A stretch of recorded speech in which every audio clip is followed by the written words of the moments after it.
ሰላም ጤና ይስጥልን ክቡራን የዩቲዩብ ቤተሰቦች፣ የሰዓቱን አጫጭር መረጃዎች እየቀርብ ያለው እስከ ፍጻሜው አብራችሁን ቆዩ።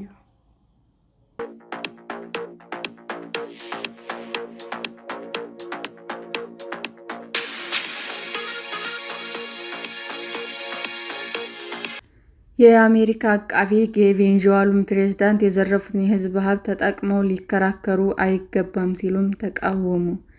የቀድሞው የቬኔዙዌላ መሪ ኒኮላስ ማዱሮ እና ባለቤታቸው ሲልቪያ ፍሎሬስ የሕግ ሂደታቸውን ለመደገፍ የቬኔዙዌላ መንግስት ገንዘብ እንዲጠቀሙ ሊፈቅድላቸው ይገባል የሚለው ክርክር ፍርድ ቤት ታየ።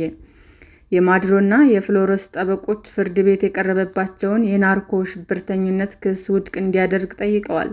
በላቲን አሜሪካዋ ሀገር ላይ በተጣለው ማዕቀብ ምክንያት ገንዘቡ እንዳይጠቀሙ መከልከላቸው በምክንያትነት አንስተዋል። አቃቤ ሕጎች በበኩላቸው ማዱሮ የቬኔዙዌላን ሀብት ስለዘረፉ ገንዘቡን ለሕግ ክፍያዎች መጠቀም የለባቸውም ሲሉም ተከራክረዋል። የ92 ዓመቱ ዳኛ አልቪን ሄለርስቴን የመከላከል መብት ወሳኝ ነው ብለዋል። በክርክሩ ምክንያት ጉዳዩን ውድቅ እንደማያደርጉም ተናግረዋል። ዳኛው በሚቀጥለው የፍርድ ቤት ቀጠሮ ላይ ውሳኔ እንደሚሰጥም ገልጸዋል። የአሜሪካ ኃይሎች ጥር 3 ካራካስ ወደሚገኘው የፕሬዝዳንቱ መኖሪያ ቤት በመግባት ማዱሮ እና ፍሎሬስን እንደወሰዱ ኋላም ከኒውዮርክ የጦር መሳሪያ እና የአደንዛዥ ዕፅ ክስ እንደተመሰረተባቸው ይታወሳል።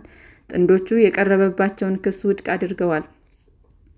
ሐሙስ ዕለት ማዱሮ እና ባለቤታቸው አረንጓዴ ካኪ የእስር ቤት ልብስ ለብሰው በመካከለኛው ከነበሩት በርካታ ጠበቆች ጋር በጸጥታ ተቀምጠው የክርክሩን ትርጉም በጆሮ ማዳመጫዎች ተከታትለዋል።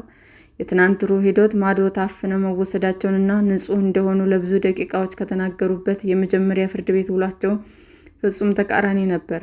ያለፈው ችሎት ሲጠናቀቅ ፍርድ ቤቱ ጥግ የተቀመጠ ግለሰብ ማዱሮ ላይ ሲጮህም ተደምጧል። ባልና ሚስቶችም እንዲሁም የቬኔዙዌላን መንግስት በአሜሪካ ማዕቀብ ስለተጣለባቸው የሕግ ክፍያዎች በመንግስት እንዲሸፈን ፍቃድ ማግኘት ይኖርባቸዋል። የአሜሪካ የውጭ ሀብት ቁጥጥር ቢሮ መጀመሪያ ላይ ፍቃድ ሰጥቶ የነበረ ቢሆንም በኋላ ላይ ውሳኔውን ቀይሯል። ሁለቱም ግለሰቦች የብሔራዊ ደህንነት ስጋት በመሆናቸው ምክንያት የቬኔዙዌላ መንግስት ገንዘብ ማግኘት እንደማይችሉና ለጠበቆች ለመክፈል የሚያስችል በቂ ገንዘብ እንዳላቸው አቃቤ ሕግ ተከራክሮ፣ ማዱሮ እና ባለቤታቸው ግን ይህንን ክደዋል። በአሜሪካ ሕግ መሰረት ማዱሮ እንደ ማንኛውም ተከሳሽ ገንዘብ ከሌላቸው በፍርድ ቤት የተሾሙ ጠበቃ የማግኘት መብት አላቸው። ዳኛ ሄለርስቴን ይህንን ጉዳይ በተመለከተ የማዱሮ ጠበቃ ባሪ ፕላንክን መከራከሪያ ድጋፍ ይመስላል። የማዱሮ ጠበቃ ክሱ በሌላ ሀገር ውስጥ የቀድሞ መሪ ላይ የተመሰረተ ክስ በመሆኑ ጉዳዩ በመንግስት ከሚመደብ ጠበቃ በላይ እንደሚሆንና ይህም ተከሳሹ የሚያገኘውን ድጋፍ ሊያስነሳው እንደሚችልም በመጥቀስ ተከራክሯል። አቃቤ ሕግም ማዱሮ እና ባለቤታቸው የቬኔዙዌላ መንግስት ገንዘብ እንዲያገኙ በአሜሪካ መንግስት እንዳልተፈቀደላቸው ተናግረዋል።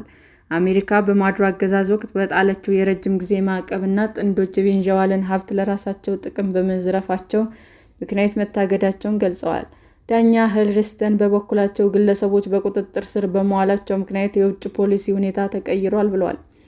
ከቬኔዙዌላ ጋር በድጋሚ ግንኙነት ፈጥረናል ብለዋል። ማዱሮ ከታሰሩ በኋላ የቀድሞ ምክትል ፕሬዝዳንት ዴልሲ ሮድሪጌዝ ስልጣኑን ተረክበዋል። ሀገሪቱም ከአሜሪካ ጋር የዲፕሎማሲያዊ ግንኙነቷን እንደገና መጀመሯ ተናግረዋል። የቬኔዙዌላ መንግስት ለመክፈል ፈቃደኛ ነው ሲሉም አክለዋል።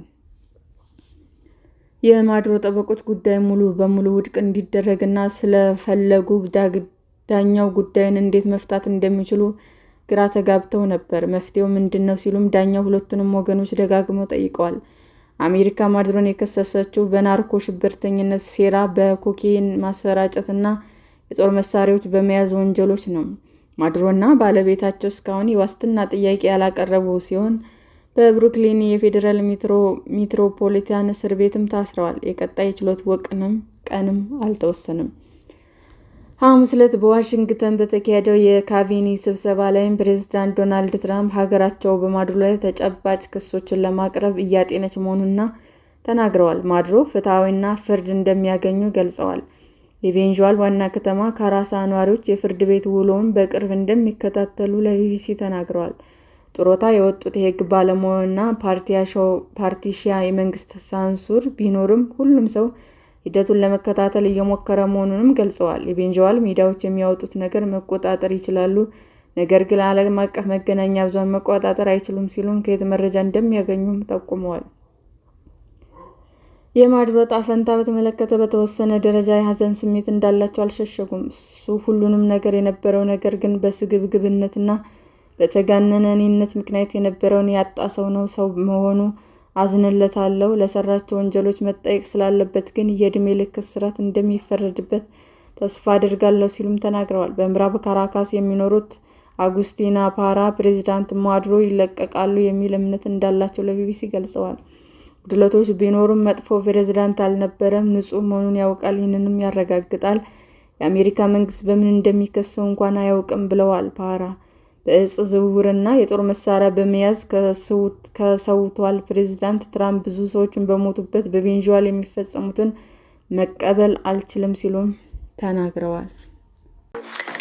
ሰላም ጤና ይስጥልን ውድ የዩቲዩብ ቤተሰቦቼ እንዴት ናችሁ? አዲስ ጀማሪ ነኝና ሰብስክራይብ ያደረጋችሁ አበረታቱኝ። አመሰግናለሁ። የዩቲዩብ አድማጮቻችን ለሰዓቱ ያቀረብኩላችሁ አጫጭር መረጃዎች ይህንን ይመስል ነበር። በሌላ መረጃ እስክንገናኝ ሼር፣ ላይክ፣ ሰብስክራይብ እንዲሁም ቢቀርብልን የምትሉት መረጃ ካለ ኮሜንት እያደረጋችሁ ቸር ቆዩን።